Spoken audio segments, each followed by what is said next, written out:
আমি খরগোশকে আজকে হারাবোই, আমি কচ্ছপ জয় লাভ করব। একটা সুন্দর সবুজ বনে থাকতো এক দুষ্টু খরগোশ আর এক বুদ্ধিমান কচ্ছপ। খরগোশ খুব দ্রুত দৌড়াতে পারত আর সে সব সময় সবাইকে নিয়ে গর্ব করত। একদিন খরগোশ কচ্ছপকে দেখে হাসতে হাসতে বলল, তুমি তো এত ধীরে হাঁটো, আমি চোখ বন্ধ করেও তোমাকে হারাতে পারবো। কচ্ছপ শান্তভাবে মুচকি হেসে বলল, ধীরে চললেও আমি কখনো হাল ছাড়ি না। সবাই অবাক হয়ে গেল। তারপর তারা ঠিক করলো দৌড় প্রতিযোগিতা হবে। দৌড় শুরু হতেই খরগোশ ঝড়ের মতো ছুটে গেল আর কচ্ছপ ধীরে ধীরে এক পা করে হাঁটতে লাগলো। অনেকটা এগিয়ে গিয়ে খরগোশ ভাবল, আমি তো অনেক সামনে, একটু ঘুমাই।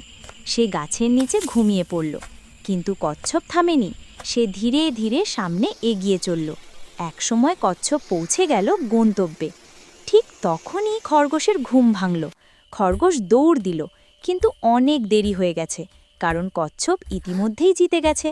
খরগোশ লজ্জা পেয়ে বলল, আমি ভুল করেছি।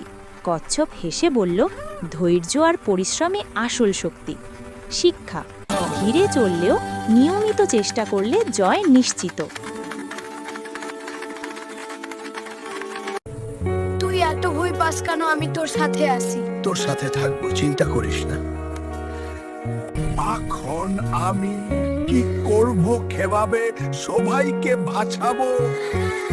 এখন আমি কিভাবে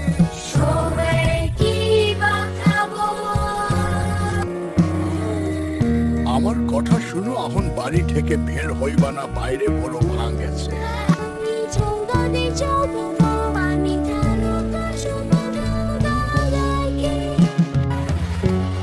তোমাকে আমি নিষেধ করার পরও তুমি বাড়ি থেকে কেন বের হলা?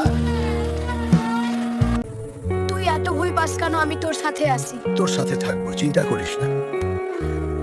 আমার কথা শুনো, এখন বাড়ি থেকে বের হইবা না। ভাবি নিষেধ করার পরও তুমি বাড়ি থেকে কেন বের হলা?